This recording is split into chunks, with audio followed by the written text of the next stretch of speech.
Ladies and gentlemen, friends and enemies, thank you for being here. Good to have you with us again. I hope you're having a good day wherever you are. I'm Henrik, and this is Red Eyes Radio. The website is redeyes.tv. And of course, we are gearing up for our next live show on Saturday the 11th at 5 p.m. Eastern, 11 p.m. Central European Time. Exclusive at redeyesmembers.com. So if you're not yet a member, go there to sign up and watch it live or later as we archive it on the members website. We are speaking with Andrew Fraser, author of The Wasp Question, today. The book deals with the question of Anglo-Saxon life in the United States, Australia, New Zealand, and of course in Britain, everywhere across the world where they have settled, having for the most part lost sense of their own ethnic identity in a time of increasing globalism and international multiculturalism, which values nearly every other culture except their own. The WASPs, the white Anglo-Saxon Protestants, are alternatively mocked, attacked, and ignored in their own lands. Professor Fraser addresses the many questions involved in the matter, including constitutional and legal history, evolutionary biology, and Christian theology come all into play as well. Andrew Fraser is an associate professor in law at Macquarie University in Sydney, Australia. He has been teaching history and philosophy of law, public law, American constitutional history, modern corporate governance, immigration, and race relations. Stay tuned for more on the WASP question. Welcome, Drew. Thank you so much for being here. It's great to have you with us today. I hope you're having a good day down in Oz. Great to have you here. Yeah, thanks. It's great to be here.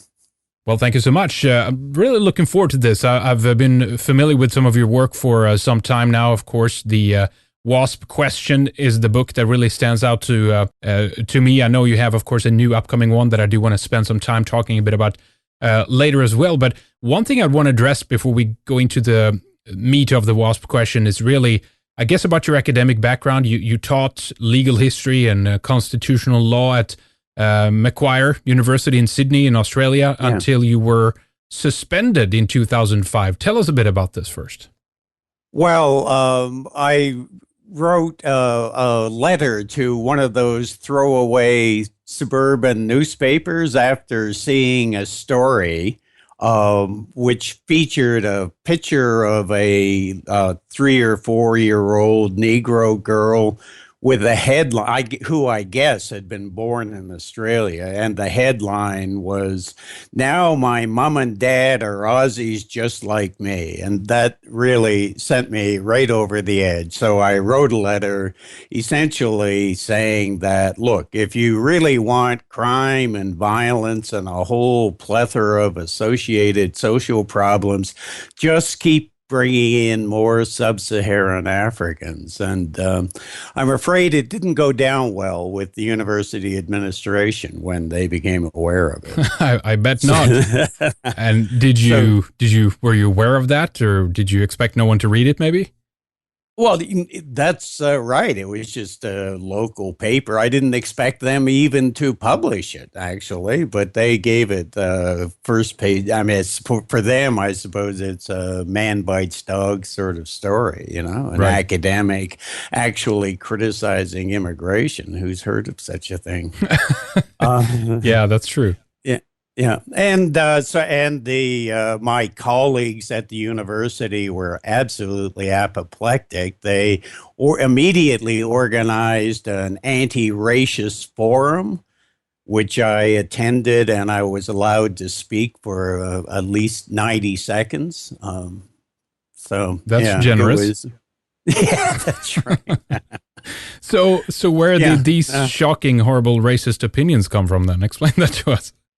Well, I mean, I grew up in small town Ontario, which was a very homogeneous place, by and large, totally dominated by Anglo-Saxon Protestants. And I was always a bit uneasy. Even when I would go down to Toronto as a kid, I'd have to say, and the other members of my family were similarly minded. We were just agitated by even the large number of Italians who were appearing in Toronto in the 1950s. So I've never been a big fan of diversity.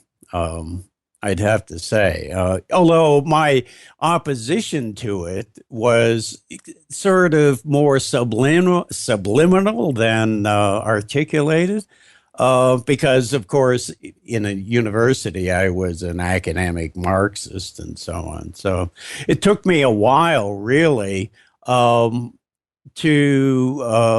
articulate that, and partly as a result of my experience here in Australia, where, and I suppose backing up one step, I came to Australia among other reasons, because the whole French English thing in Canada really bored me stiff, and I really wanted to get away from that. And when I first came to Australia in 1975, it was wonderful. It was a completely white Australia. It was just the end of the white Australia policy. It was just being abolished then.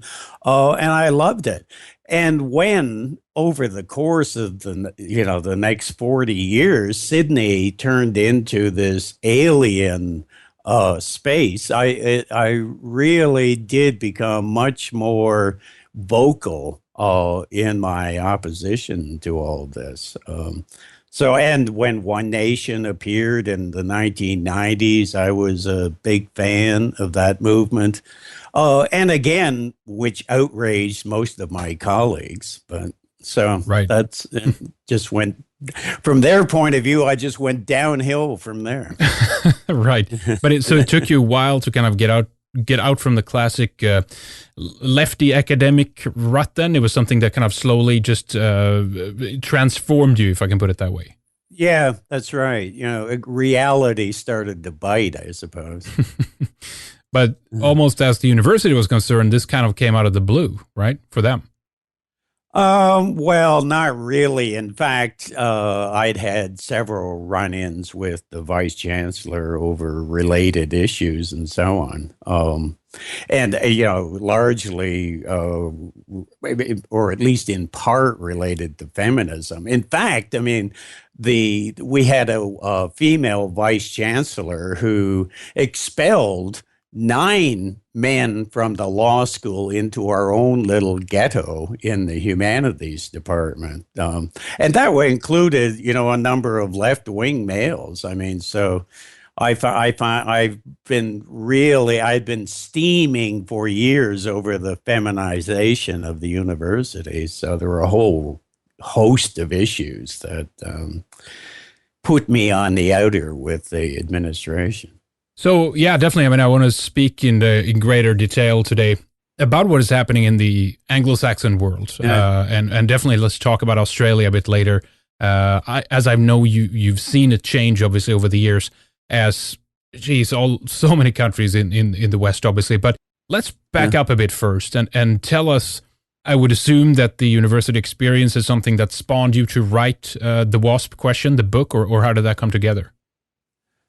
Yeah, well, I certainly was, I guess, not so much surprised, but intensely disappointed that the people who seemed to be most offended by my attitudes towards women and diversity generally were white Anglo-Saxon Protestants. And so I really just began, after I was suspended, I spent 6 years trying to work out just what it is about WASPs that makes it impossible for them to take their own side in a fight.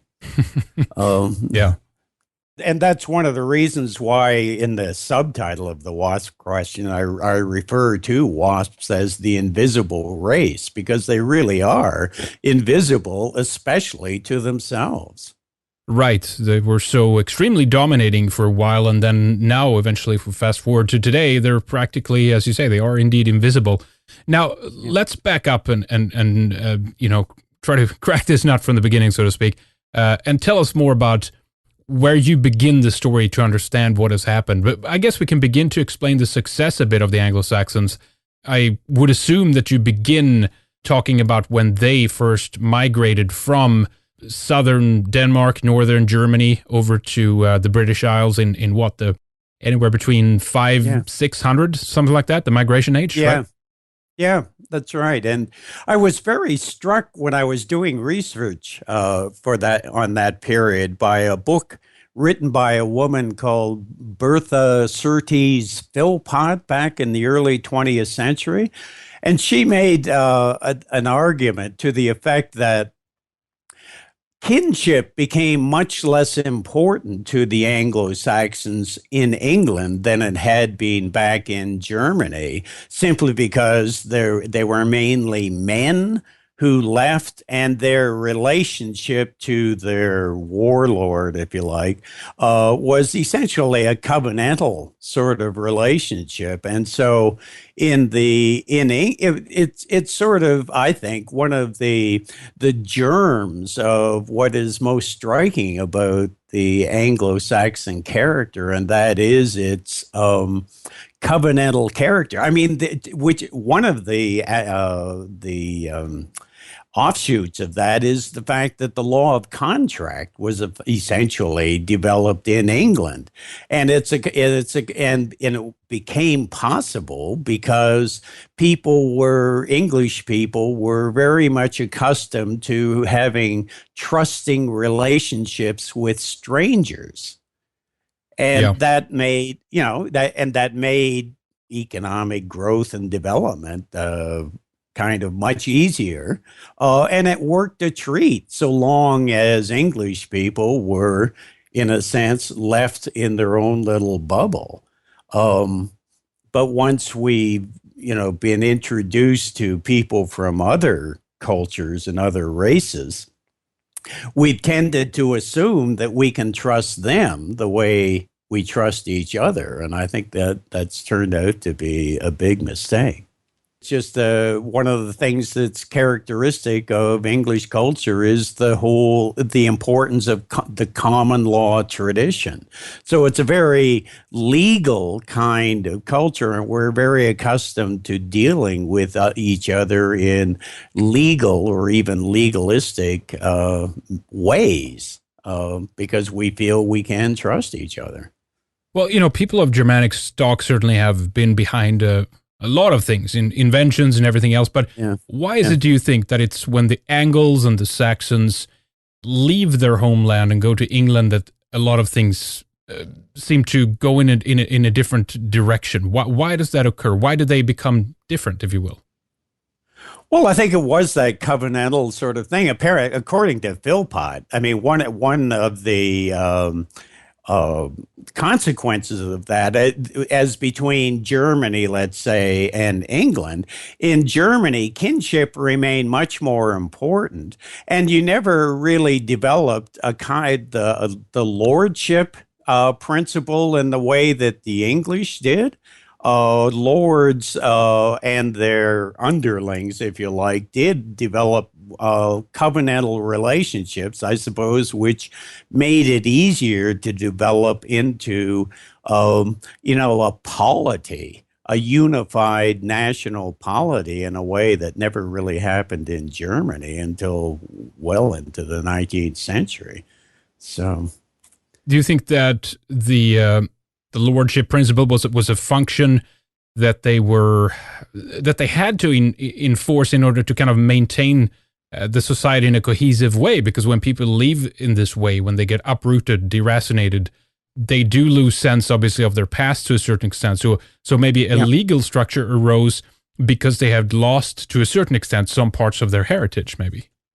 Yeah, I think that's true. And in fact, there's a historian who argues that during the medieval period, you had a principle that he calls double majesty operating, where the aristocracy had a kind of a majestic aura surrounding it that paralleled the majesty invested in the kingship principle. And so there was always this sort of oscillation between the authority vested in the aristocracy and the authority vested in the king, which later, when you get down to the 16th and 17th century, becomes a contest between the king and the law, which ultimately led to the Civil War in the 17th century, in fact, Yeah. because that principle, that conflict really couldn't be resolved apart from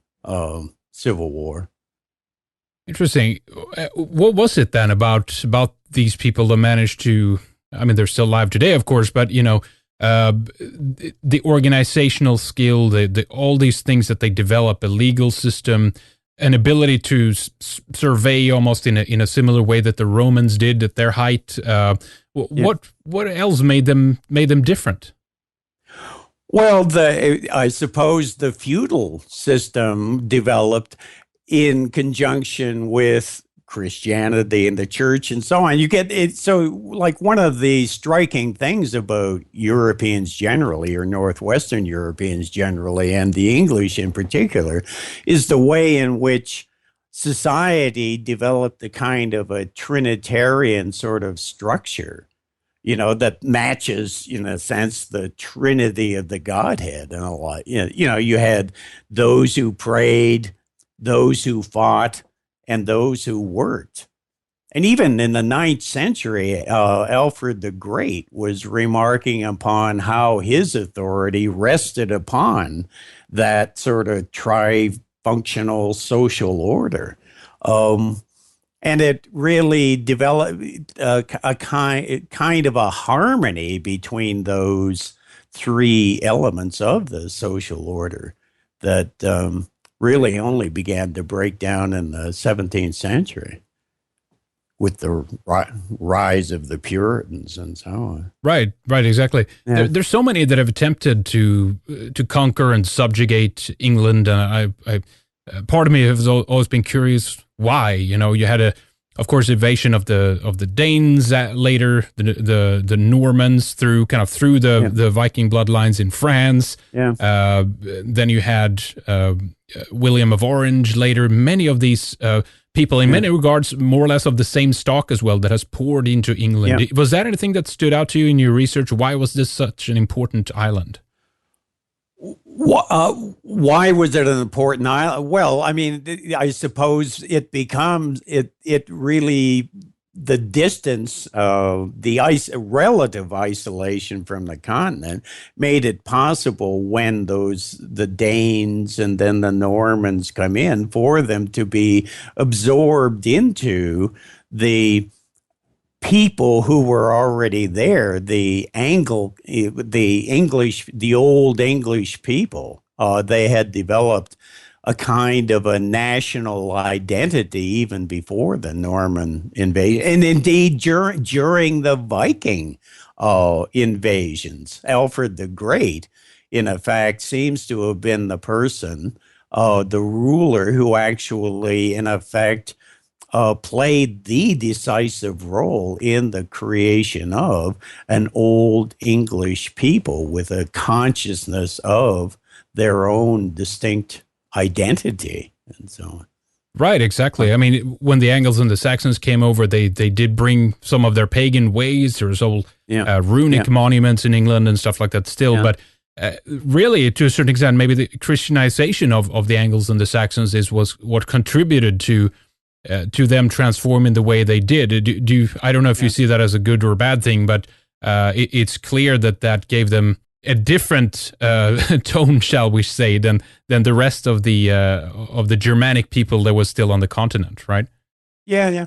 Although, I mean, I do think you can kind of overemphasize the gulf between, let's say, the Nordic pagans and the Christians. I mean, I don't know whether you're familiar with that stuff by Georges Dumézil on the tripartite nature of Indo-European religions. Right. Yeah. But I think there was a kind of a natural fit between Christianity and that Indo-European tradition. It's one of the reasons why the doctrine of the Trinity emerges in the 3rd and 4th century in Cappadocia and what is now modern day Turkey, but which I didn't realize this until recently. But did you know that Cappadocia in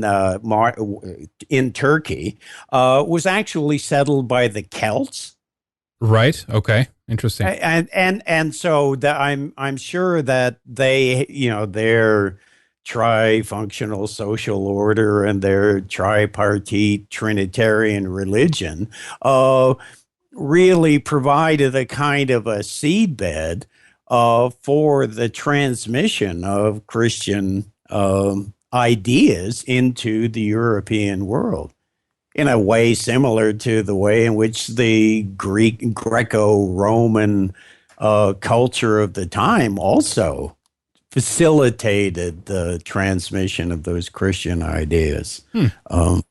So the Celts were all the way over there. Huh? That's interesting. Now, speaking of the Celts, was there, I don't know if this is part of many of the things that you looked into, but didn't the Anglo-Saxons, were they, particularly ruthless against the Celts when they came over, or did they kind of merge with them to a certain extent, that there was a blending maybe of these cultures that also contributed to this kind of advantage later, if you will? Yeah, apparently there are genetic studies of the populations in the England on the east coast of England and so on that show that it was mainly sort of male. Male Anglo-Saxons who mixed with the local Celtic women, and so there was because there were too many Anglo-Saxon women, I guess, in the early days.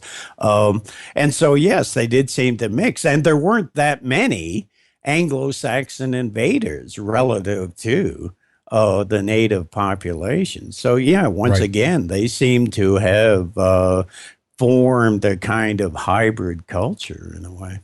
Interesting. All right. Well, let's move forward a bit, and obviously people know WASP, white Anglo-Saxon Protestant. But tell us a bit when things start to formulate. You mentioned Alfred, of course, Alfred the Great as being very a huge part in kind of formulating this identity, if you will. What else are some of the big things that stand out historically that people should be aware of before we kind of go into the modern age of the WASP? Well, I think the decisive moment was the 17th century with the Civil War and so on, because in effect, what happens with the rise of Puritanism, everyone who ought to be enrolled as a warrior in the army of Christ. And so it just kind of flattens the war. And so it becomes the, what would you say, the thin edge of the wedge towards the creation of an essentially bourgeois society ruled by merchants. And that's what happens in modern England, isn't it? I mean, it's the commercial industrial core of European modernity and so on. Yeah, so we're talking about law structure, mercantilism, all of these things are highly important to the Anglo-Saxons, right? Yeah. And we lost something important, I think, in when the again the aristocracy famously becomes very important in spearheading the development of England into a commercial and industrial power. They became merchants in effect. And, so that now everybody is a worker, if you're a soldier, it's a career. If you're a minister in the church, it's a job, essentially. So you're not a member of a separate social order anymore. So let's talk about when things go in a different direction here, because before it felt always to me anyway from a distance that it was kind of implied that many of the systems that was built was for the English people. It was meant to be for them, but somehow along the road this begins to change. Should we maybe talk about the American Revolution as being part of that, when things kind of no longer is implied to benefit their own people, but it's getting into this kind of cosmopolitan idea at some point, right? Yeah, yeah, and again, the rule, of commerce. I mean, that's what America becomes, a commercial republic that really loses any sense of its Anglo-Saxon ethnicity as being part of its core identity, because of course you've rejected the throne, you've rejected the altar. Even though the Anglican Church sort of survives, it changed its name. You can't even call it Anglican anymore. Um, Even before the revolution, it was pretty much what would you say, a proto bourgeois sort of society. Yeah, the American Revolution goes hand in hand with the French Revolution. It Yeah, brings this idea of libertarian ideas, basically, right? That yeah, somehow it's for everyone, and they have to separate yeah, themselves from the old ways and things like that. But yeah. at the same time, we have this happening in America. But despite the fact that America turned its back on England and the king and these kinds of things, the countries that were still part of the Commonwealth, or what today is the Commonwealth system, such as Australia, Canada, and New Zealand, they've gotten rather the same transformations that America has. How is that? How do we explain that?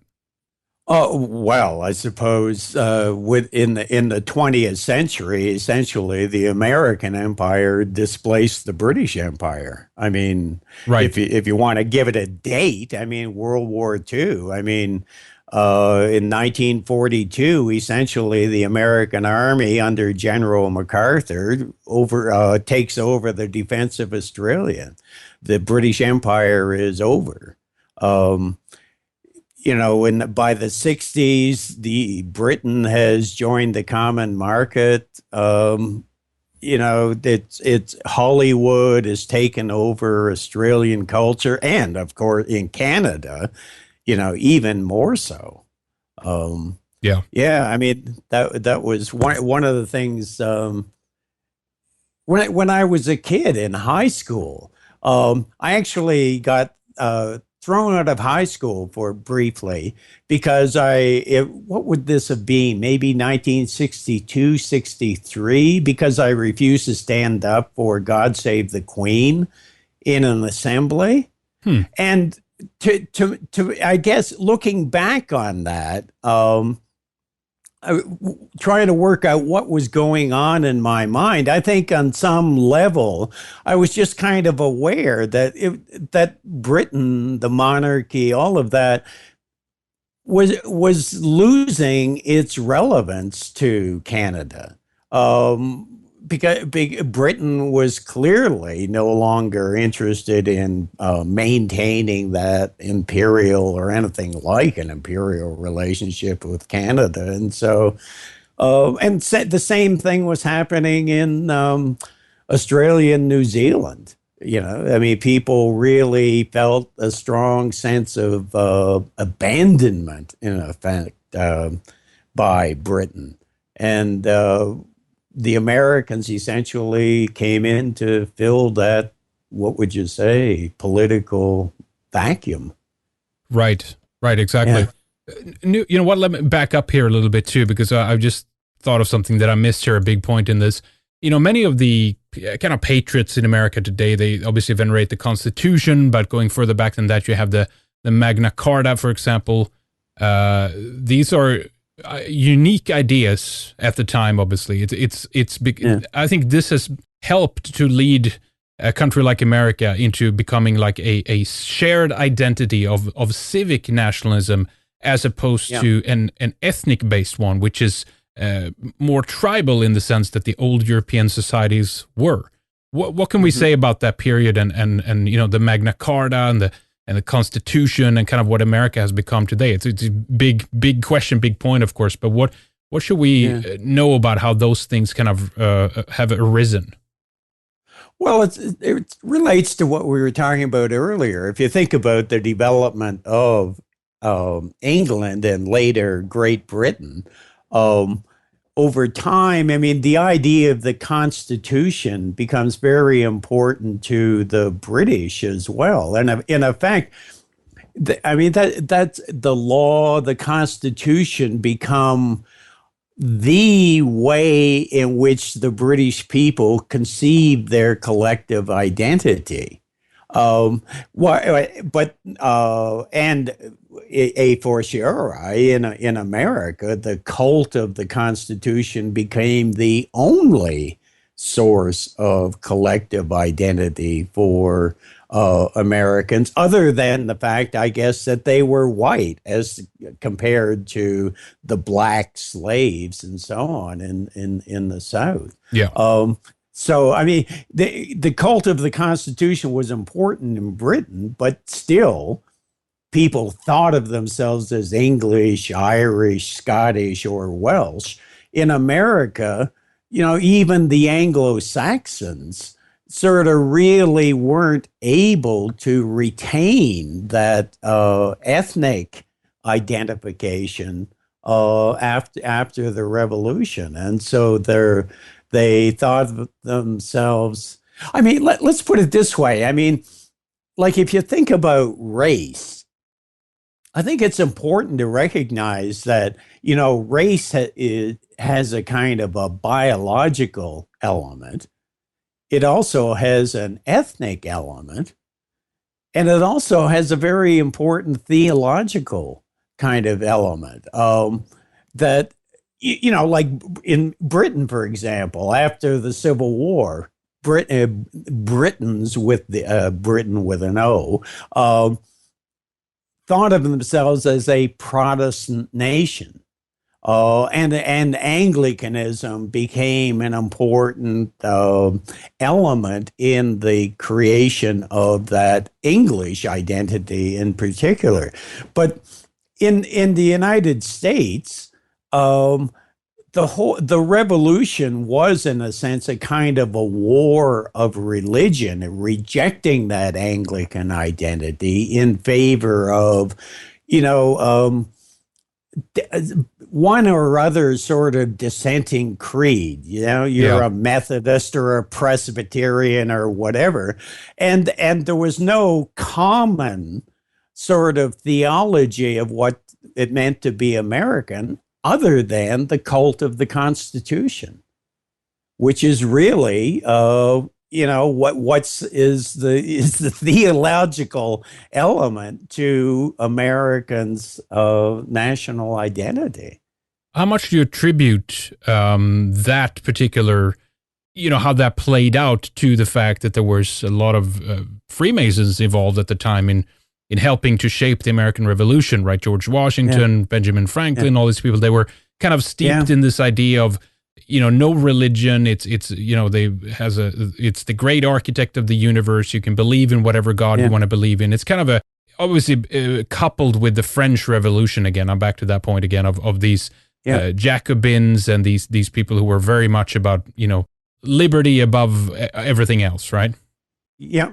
That's true, and it's very the American Revolution, I think, really laid the basis for the French Revolution, and in many ways, it over the past 100 years, it's become a couple of 100 years. It's become apparent that the American Revolution was far more radical and revolutionary in its consequences than even the French Revolution, I think. Yeah, look at it's taken a bit longer, I guess one can assume, but look at the influence of it, right, today. Yeah. All over the world.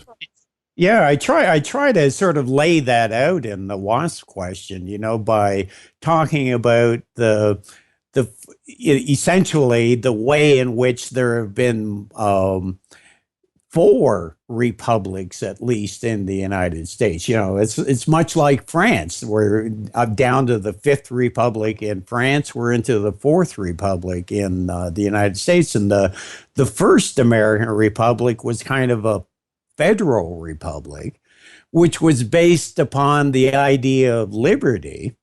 for independence from Britain, the liberty to do what you wanted with your own life, and so on and so forth. And then that was an extremely revolutionary idea that people then said, well, if this is a country based on liberty, how can we have slaves? Right. And so you get the whole abolitionist movement and the Civil War. And so you get the second American republic, what I call the second bourgeois republic, which is essentially based upon the idea of equality. Equality between black and white. Okay, it's just a formal legal equality, but nevertheless, and also equality between men and women. Yeah. With what is it, the 19th Amendment, which gives women the vote. And then that's fine. But then the Great Depression comes along, and you get a third republic with the New Deal, a kind of managerial, therapeutic republic where eventually you get the whole civil rights movement based upon the idea of fraternity. That we ought not just to grant blacks, let's say, formal legal equality, but we should integrate them into the life of the American society generally. And now with Obama, we're down to the fourth transnational republic based upon what would you say, the basic principle, diversity? Right. Yep. Yeah. So, it's interesting. So this has been a struggle towards the kind of equality that we see today. So to a certain extent, whether intentional or not, the world that we live in today is really the legacy of the Anglo-Saxons, correct? I think so. Yes. Yes. We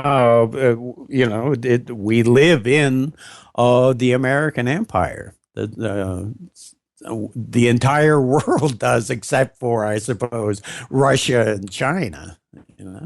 And then, of course, the ironic thing here, Andrew, is that the race, the people, the tribes, if you will, that developed all of this is now the one tribe that cannot take its own side. It cannot even take credit for inventing this idea of equality and liberty. It's the only group that everyone else now turns their back. Well, I mean, there's more than the Anglo-Saxons, of course. We can speak about Europeans and white people in general, but nonetheless, they kind of, when it comes to the American question, they always dub the white people in America as the WASP, right? Yeah, that's right. And they are the people everybody loves to hate. Yeah. I was very struck when I was thinking about the WASP question by the fact that the leaders of American white nationalism, even though some of them wouldn't describe themselves as white nationalists, but think of, Jared Taylor, Peter Brimelow, Richard Spencer, Greg Johnson, they're all basically WASPs, but they really appeared, as far as I can tell, to refuse to identify themselves as such, and certainly do not seem to feel any strong bond with other WASPs. They prefer to think of themselves as sort of whites or pan-Europeans and so on, which I think is not just a pity, but a kind of an example of the sort of ethnopathology that seems to debilitate white Anglo-Saxon Protestants. I mean, if you're an Italian American or an Irish American or a Swedish American, I mean, people are more eager to express solidarity with their co-ethnics. But WASPs are not like that. and I think that's a great weakness because, I mean, if you could get WASPs in, especially in the United States, to identify with the history and the culture of their own people, it seems to me that that would actually strengthen rather than weaken the sort of pan-European or white um, struggle to assert themselves. Why is that, do you think? It becomes more clearer and defined, you mean, in terms of of their heritage or something? Well, I know that I've heard you say, for example, that you find it hard to identify yourself as a white because you think of yourself as a Swede. Right, exactly. Yeah. And that doesn't make it more difficult for you to identify with other Europeans of different ethnicities. And in fact, it probably makes it easier because you can you want to preserve your own ethnic identity. You want to preserve your own people, which makes it easier for you to empathize with the struggle of other European ethnicities to preserve themselves. Yeah. Whereas if you don't really have a strong sense of your own ethnic identity, as most WASPs clearly do not, it seems to me that the idea of white solidarity is just a bit intellectual and abstract, if you get my drift. Yeah, I mean, it's I just, do. No, I do. Do you think, Drew, that since the WASP as a concept, whether people actually are, Anglo-Saxon or Protestant or not, yeah, they have held a special place in Hollywood and the educational system and the media as someone to pin all the problems basically in the world on, right? So has that contributed to the fact that people maybe disassociate themselves from that identity if they do belong to it? Sure. I mean, the word itself, WASP. I mean, it's really a snide little slur on Anglo-Saxons. I mean, it's not a compliment to call someone a WASP, is it? No, it isn't. I've seen it so many times in movies and in TV shows, and Hollywood is experts at attacking them, right? Yeah. And it's sort of like, and I think really WASP need to start to own the word in the way that Negroes own the word nigger. Right. You know, I mean, it's been used as a slur against us. We ought to just grab it and assert ourselves as such. Yeah, that's true, because they're kind of developing a movement now, Drew, that's kind of, well, it's more in a humorous way, of course, but they've kind of adopted the slurs that our enemies make against us, specifically when it comes to things such as National Socialism and these kinds of things, right? They kind of take the idea and run with it, and it kind of makes it more fun, to be honest. Maybe that's a good idea in terms of the WASP. Yeah. All right, so let's see what else here we should touch upon. I mean, there's so many aspects, of course, to the book. Anglo-Saxon identity in the Novus Order Seclorum, the new world order or the secular age that we are in right now.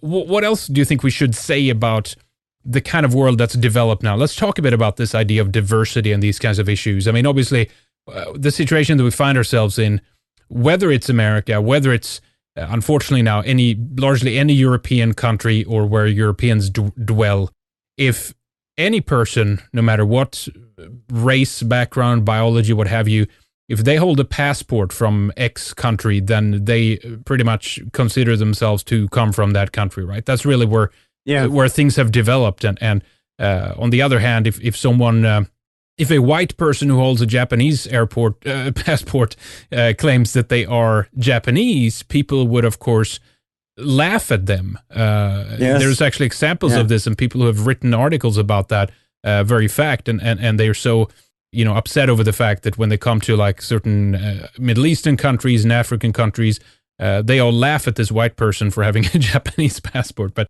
how has this developed, this idea that a passport makes you now a citizen of every land? Everyone can become an American, right? This has really become the religion of our times almost, right? Yeah.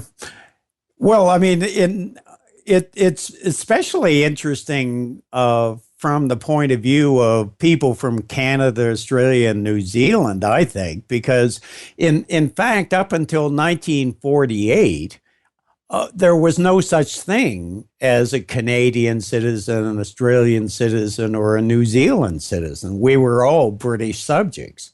I was born a British subject.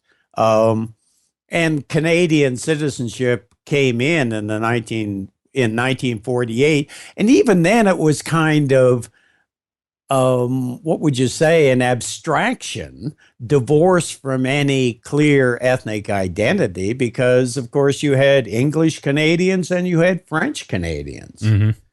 And the French Canadians at that time were beginning to think of themselves as potentially a separate nation, and so on. So and I guess the similar thing happens in the United States when after the emancipation of the slaves. I mean, prior to that, an American was at least you knew they were white. Effectively, but once citizenship becomes available to even emancipated ex-slaves, American citizenship starts to become very, very abstract. And then, of course, you've got that huge wave of immigration in the late 19th, early 20th century that created all manner of hyphenated Americans, the Germans, Swedes, Jews, you name it. And so it's I suppose in the American century then, it becomes very, very easy to think of citizenship as just a legal category that is divorced from any specific cultural or ethnic or racial identity. And of course, I mean, that was already true in Britain. I mean, British subject, well, that included English, Irish, Scottish, and Welsh, so it was a kind of a civic nationalism as well, even then. So this idea of ethnomasochism, what is it that makes Europeans so susceptible to this very detrimental practice? That is a big question. I mean, where would you start? I suppose you'd start in the United States with slavery, that really ethnomasochism became a kind of an art form with, Harriet Beecher Stowe and Uncle Tom's Cabin.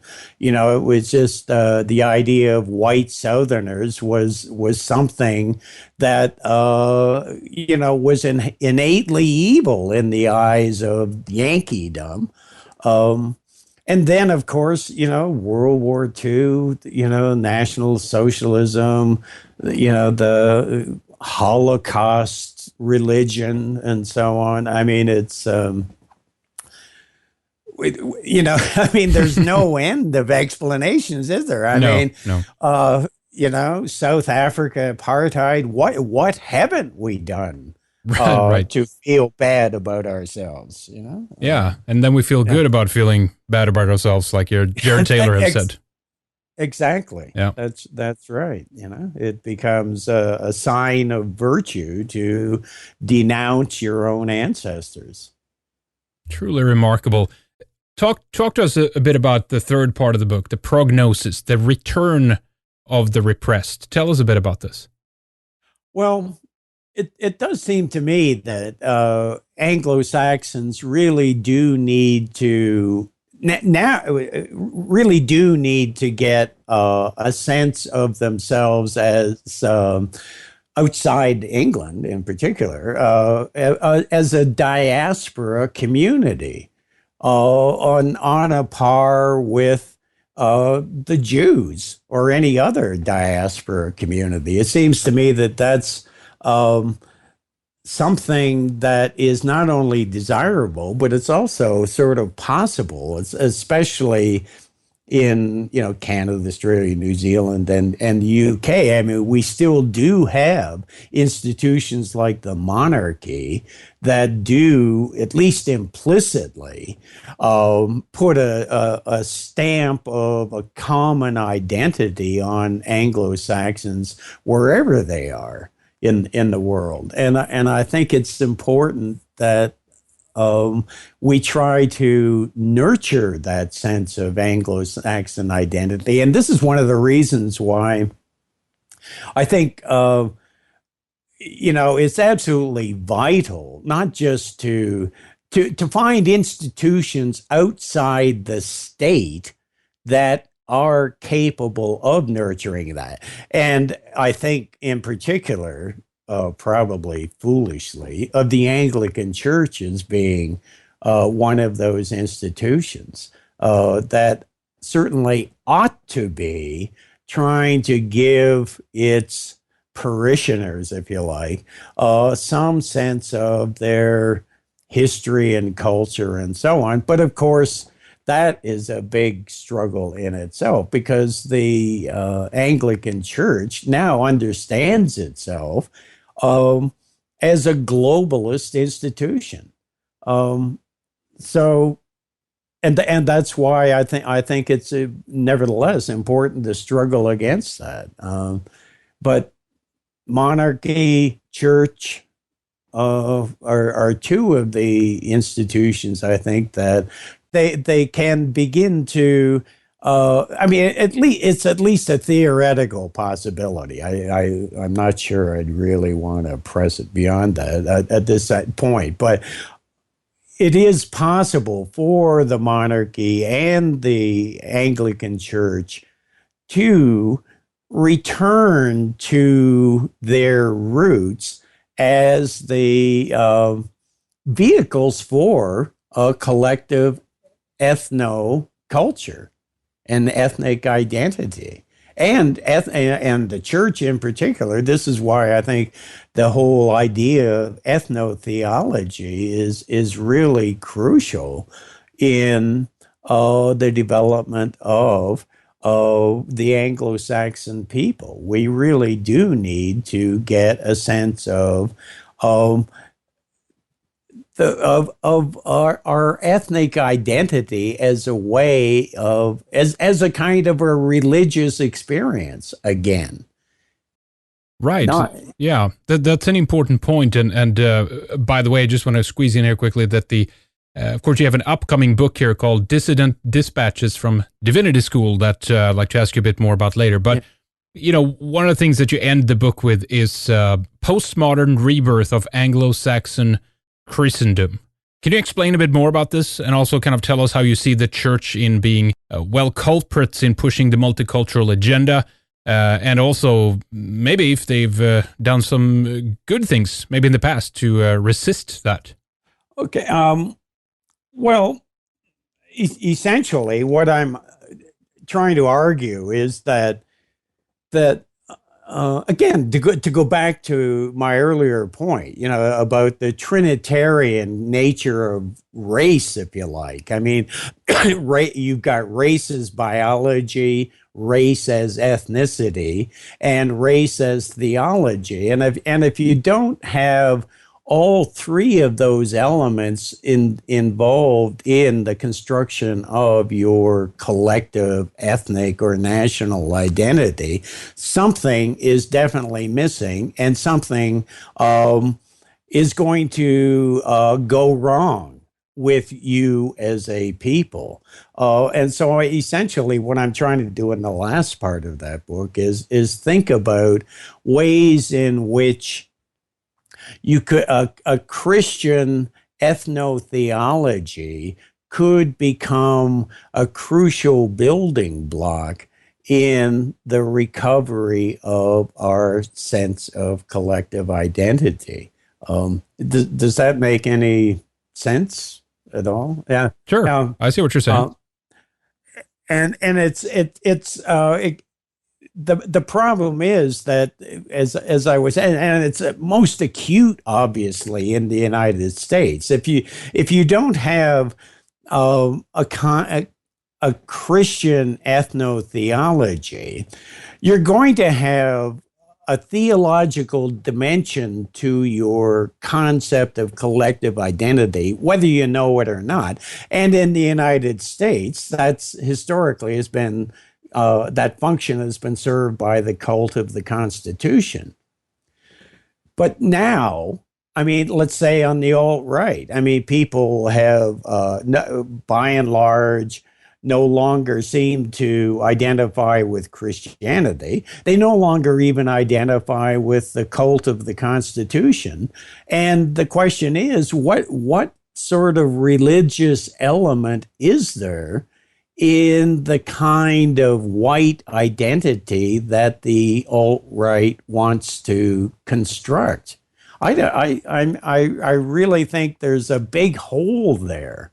And that hole is especially large for white Anglo-Saxon Protestants who can't even turn to what could you say, the religious elements attached to, let's say, an Irish or an Italian or a German or a Swedish identity.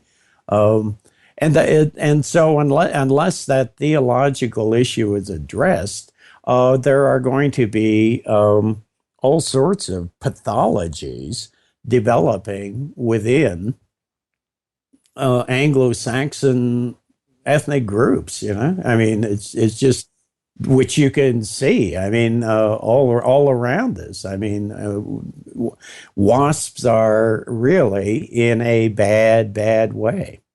Yeah, that's true. And unfortunately, on the alt-right, there seems to be obviously a lot of focus and time and dedication spent to fights, between pagans and Christians, and even atheists are in there, and what direction and whatnot. And although I would, have things to input in that debate, I think at this point, it's a futile battle to try to rage that within the ranks and try to control others, what they should think or whatnot. It's almost like what I would advocate in terms of a religion and belief and faith. It's almost like that the tradition, the heritage, the ancestry, and the idea of European culture overall, that should be a kind of a faith to a certain extent, a spiritual belief in the fact that we need to preserve and protect and make sure that our way of life is something that continues, and that religion is something that is respected within that umbrella. That yes, Christianity is part of it, but so is our pre-Christian heritage and tradition, and it all should be accepted within it, as opposed to spending all this time and effort fighting with each other again, as we usually do. I think it's horrible to see that. No, I totally agree. And that's why I was suggesting earlier that really the gulf between paganism and Christianity has been much overstated. I mean, I think it's really quite remarkable. I mean, if you look at the way England again, in the first millennium, the way with the Viking invasions. I mean, I think it's quite remarkable how easily the Danes, the Norsemen, and so on managed to fuse themselves into a common English society. And which says to me that whatever, and it's hard to know what that pagan, Scandinavian paganism was all about, but it must have had at some very basic level. It must have been easy for the Scandinavians to find and make common cause, religiously even, with the Old English stock. Right. Like, in fact, I don't know whether you ever come across it, but I was reading earlier this year, an extremely interesting sort of 9th century book called Helion, the Saxon Gospels. Have you ever come across that? No, I haven't. Tell us about it. It's well, when Charlemagne conquered the Saxons, it was a pretty bloody affair. Yes, it was. And in an attempt to bridge that gulf and between the Franks and the Saxons, somebody, we don't really know who, but wrote a wrote in Old Saxon a version of the Gospels, which presented Jesus Christ as essentially a Germanic warrior. Right. Yeah. Okay. I mean, and tried to get successfully to get the Saxons, the defeated Saxons, to accept the faith and to recognize that this new Christian faith was not in any way opposed to the kind of Germanic warrior culture that they were living in. So I just think it's another piece of evidence that Germanic paganism and Christianity were made for each other, I think. It's interesting. Well, obviously there was some overlapping here in the myths. There was also some tweaking, I think, to kind of fit it into the times. There's other authors and people that have said that Christianity, in the way that it has developed, has been uniquely designed for Europe. I don't know if I would agree with that or not, but in the East we had things such as the dual faith, for example, for a long time, and I think the same way in the Nordic countries. Despite the fact that the incursion of Christianity was very, very violent, there was obviously a lot of people that were using runes and the old ways long after it was kind of Christianity was as the official state religion, if you will, of the country that later became Sweden. So it's interesting. It's an interesting point. Yeah. Yep. Well, what do you say, Andrew? Should we take maybe a short break here and then continue and talk a bit more in the second segment? Time has just flown by here, but obviously the book, ladies and gentlemen, that we're talking about is The Wasp Question. And then in the second segment, I want to speak more about the upcoming book, Dissident Dispatches from Divinity School. And I want to get into more detail about that. But Andrew, tell us first, of course, how people can get a copy of the Wasp Question, and if you have any websites of your own or anything like that you'd like to share with us here. Okay, well, the Wasp Question is quite easy to acquire. I mean, from Amazon.com or directly from Arctos.com. And as for websites, I'm afraid I'm a technological primitive. I'm still very much in the print mode. And so I don't really have a website. That's fine. That's fine. Do you have any other, are you on Facebook or Twitter or anything like that? No, I'm afraid not. I'm an old fogey when it comes to things like that. You got to get on Twitter, Andrew. That's where it's at these days. No, I'm just kidding. Anyway, okay. Arctos.com, we'll have a link up to where you can buy a copy of the book. We also have Amazon.com there. And definitely check it out, ladies and gentlemen. Very interesting book, a lot of interesting things in it. And we'll talk more about that and, of course, the new upcoming book in the second segment. So, stay tuned, everyone. Stay tuned, Andrew. We'll take a short break, and we'll be right back with more. Well, you can join us at redicemembers.com for the second hour as we proceed with Andrew Fraser and talk more about his latest project called Dissident Dispatches from Divinity School. We'll get into the question of Christianity's role in Anglo-Saxon culture and the larger European culture. There are many things here which I do not agree with when it comes to Andrew's analysis regarding the role of Christianity, but we'll listen to what his ideas are and what is going to be in the forthcoming book. And by the way, before we proceed, we have Vox Day and Cynic in Chief up next to talk about the SJW list and the recent attack on the alt-right by these so-called conservatives from PJ Media, David French, and these other outlets. All right, stay tuned. Much more coming up with Andrew Fraser in the second hour. Join us at redicemembers.com.